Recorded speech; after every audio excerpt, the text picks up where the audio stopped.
নমস্কার বন্ধুরা, আমি পম্পা চলে এলাম নতুন আরেকটি ব্লগ নিয়ে আপনাদের সামনে। আশা করি সবাই সুস্থ আছেন, ভালো আছেন, আর আমরাও কিন্তু সবাই খুব ভালো আছি। তো আজকে চলে এলাম আমার বার্থডের সেকেন্ড সেলিব্রেশনের ব্লগটি আপনাদের সঙ্গে শেয়ার করার জন্য। তো বার্থডের দিন সন্ধ্যাবেলা কর্তামশাই বলল, চলো রেডি হয়ে নাও, তোমাদেরকে নিয়ে একটু ঘুরে আসি। তো সঙ্গে ছিল মৌমি আর ভাই, ওরা আমার বার্থডেতে আসাতে আনন্দটা আরও দ্বিগুণ হয়ে গিয়েছিল। তো আমাকে গাড়িতে বসিয়ে রেখে দেখলাম একটা কেক কিনে নিয়ে আসলো।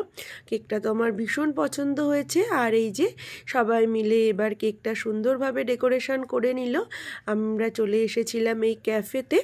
এবারের বার্থডেটা এই ক্যাফেটাতেই সেলিব্রেশন করা হয়েছিল। আসলে প্রত্যেকবার বার্থডে তো বাড়িতেই পালন করা হয়, তো এবার বলল চলো রেস্টুরেন্টে তোমার বার্থডে সেলিব্রেশন করা হবে। তো কর্তামশাই নিজের হাতে সমস্ত কিছু সাজিয়ে গুছিয়ে দিল। এবার কেকটা কাটিং করে নেওয়ার পালা। তো চলুন কেকটা কেটে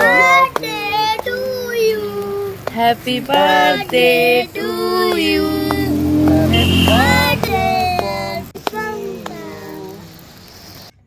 আর দেখলেন তো আমার বাবিনটি কতটা মজা করছে। ও আসলে কেক কাটার সময় খুব আনন্দ পায়, আর মায়ের জন্মদিন বলে কথা, বাবিন তো মজা করবেই।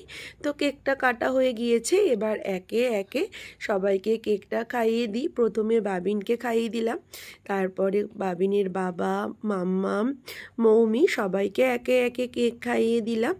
এবার সুন্দর সুন্দর কয়েকটা ছবি তুলে নিই, বার্থডে বলে কথা, তো সুন্দর সুন্দর ছবি তো তুলতেই হবে। এই যে প্রথমে বাবিনের সঙ্গে কয়েকটা সুন্দর ছবি তুলে নিলাম। এবার ক্যান্ডেলগুলো নিভিয়ে নিয়ে তারপরে এই যে টুকিটাকে কিছু স্ন্যাক্স অর্ডার দিয়ে দিলাম। আসলে আমরা আজকে এই ক্যাফেটা থেকে একটু স্ন্যাক্স খেয়ে বেরিয়ে যাব, তারপরে একটুখানি সুন্দরভাবে ঘুরে নিয়ে চলে যাব রেস্টুরেন্টে, কারণ আজকে ডিনারটা কিন্তু রেস্টুরেন্টে করব। তো এই দেখুন এই ক্যাফেটা কিন্তু খুব সুন্দর, আর বাবিন তো আইসক্রিম দেখে আইসক্রিম খাওয়ার জন্য বায়না করলো, তাই ওকে একটু আইসক্রিম দিয়ে দিলাম। আর আমরা চলে এসেছিলাম এই রেস্টুরেন্টটাতে, তারপরে রাত্রে ডিনারটা এখান থেকে সারবো বলে। তো ডিনার অর্ডার দিয়ে আমরা এখানে বসে ওয়েট করছিলাম। কিছুক্ষণের মধ্যেই এই দেখুন আমাদের ডিনারটা সার্ভ করে দিল। আমরা নিয়েছিলাম মিক্স ফ্রাইড রাইস, ছিল সঙ্গে ছিল বাটার তন্দুরি, সঙ্গে ছিল চিকেনের আইটেম। তো সবাই মিলে ডিনারটা খুব সুন্দরভাবে সেরে নিলাম। আর এই যে আগে কিছু ছবি তোলা তো মাস্ট, তো ছবি তুলে নিয়ে তারপরে সবাই মিলে ডিনারটা সেরে ফেললাম। তো জন্মদিনের দিন সবার সাথে খুব মজা করেই সারাটা দিন কাটলো, আর সবাই মিলে একসাথে থাকলে তো আনন্দ মজাটা আরও দ্বিগুণ হয়ে যায়। খাবার দাবারটা খেতে কিন্তু খুবই টেস্টি ছিল।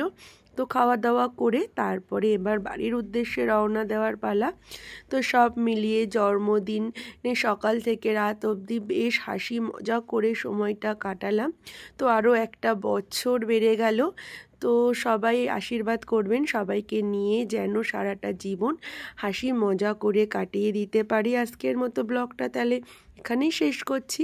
আমার ব্লগটা ভালো লাগলে একটা লাইক কমেন্ট করে পাশে থাকবেন। সবাই সুস্থ থাকবেন, সাবধানে থাকবেন।